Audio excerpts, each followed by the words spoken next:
नमस्कार मैत्रिणींनो, संध्याकाळची वेळ म्हणजे दिवे लागण्याची वेळ. तर संध्याकाळचे 6:30 वाजलेले आहेत.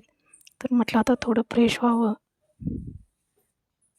आणि अगदी आपला साधा मेकअप करून घ्यायचा. केस विंचरणे, पावडर, टिकली वगैरे.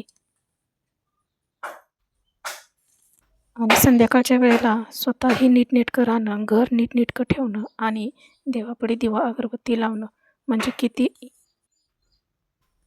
आनंदी वातावरण असतं. तर संध्याकाळच्या अगोदर माझं हे आता सगळं आवरलेलं आहे. घरसुद्धा झाडू मारून घेतलेलं होतं आणि देवापुढे दिवाही लावलेला होता आणि आता तयारी करायची होती ती मला म्हणजे संध्याकाळच्या स्वयंपाकाची.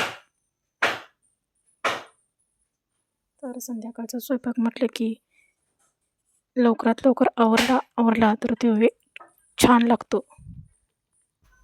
आणि आज दुपारचं थोडं दही शिल्लक होतं. म्हटलं की आज त्याची कढी बनवावी आणि जेवण तर असं फक्त 2 ते 3 माणसांचं होतं, त्यामुळे एवढीशी कढी बास होईल.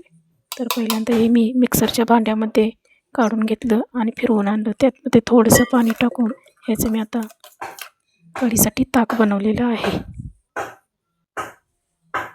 तर आता फोडणीसाठी सुद्धा मला आता याची तयारी करायची आहे. मिरच्या वगैरे मोडून घेतल्या आणि आता आपला कांदा टोमॅटोसुद्धा चिरून घेतलं. आणि वेळ वाचवायचा, गॅस वाचवायचा म्हटलं तर मी भाज्या पहिल्यांदा चिरूनच घेते. माझं कुकरसुद्धा आता झालेलं आहे आणि आज आमची धनू भाकरी भाजून घेण्यासाठी बसलेली आहे.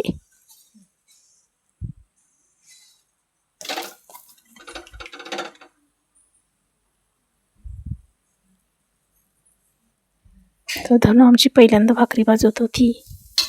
तर म्हटलं तापलेल्या तव्यामध्ये भेंडीसुद्धा भाजून घेऊया आणि इकडे माझी कढीसुद्धा छान तयार